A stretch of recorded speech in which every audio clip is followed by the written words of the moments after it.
Because I'm back. Welcome back, welcome back, welcome back. Oh, your boy back. Your boy back.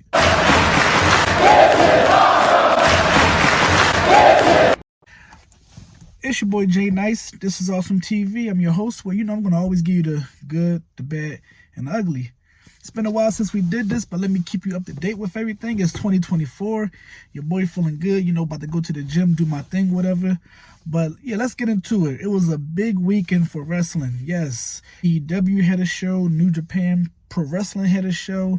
But of course, I'm not here for none of that. I'm here for the big stuff.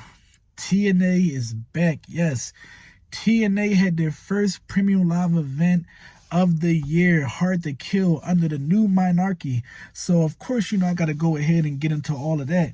Now, was it good? Of course it was good, man. TNA was once the biggest wrestling promotion in the North America behind WWE, so I got to give them props. What do you mean by that? Been watching them since 2004, you know what I'm saying? So I got to show them love. Was it flawless, though? Nah, but you know, that's what I'm here for. That's why I got the job. So I want to go ahead and get into the good of things. The good of it, the atmosphere. The matches were on point. There was like at least a good 3 or 4 matches that would have got 5-star ratings from me. Everything about it was amazing. The new stage setup, the titles, phenomenal. Like, I'm going to be honest, way different from WWE and way different from AEW.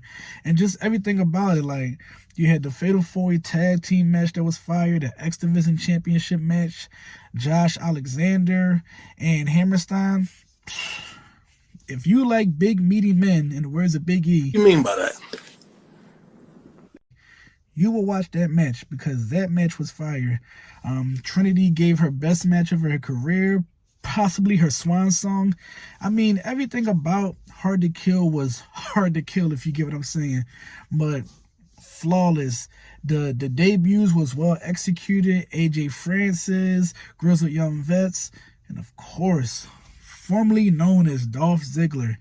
Going forward, he will be a big-time player for this promotion. He brings the experience, he brings the storytelling, he brings the promos, and you will get a good match out of Dolph Ziggler, including his selling. Hey, quick!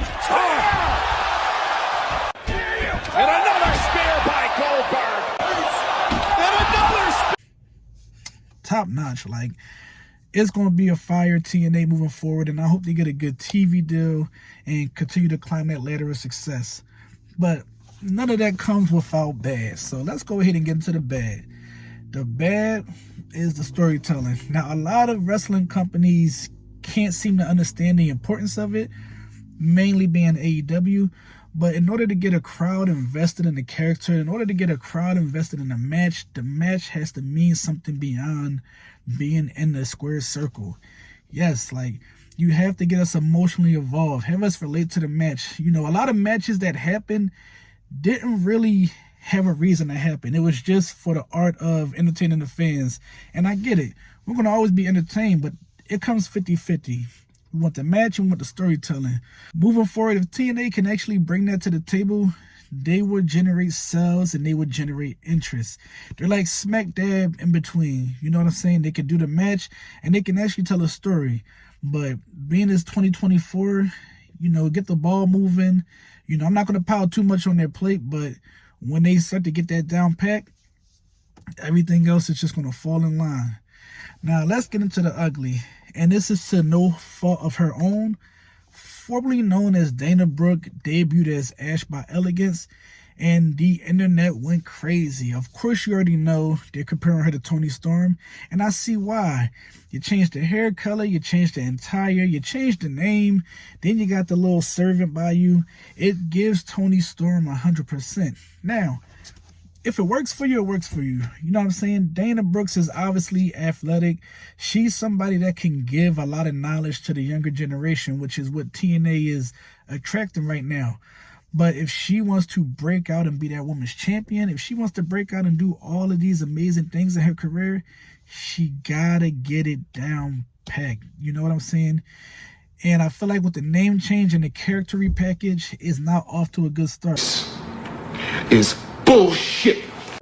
Now, who knows? Maybe it'll work for her. It worked for Toni Storm, you know what I'm saying? But at this point right now, it's given a great value addition, and we don't want to tag that label to her. But, you know, it's too early to call it, so we'll see what happens. But, you know, I miss my This Is Awesome team. You know, promise I'm going to be back more. And as usual, I'm your host, Jay Nice. This is Awesome TV. I'm going to always give you the good, the bad, and the ugly. Peace.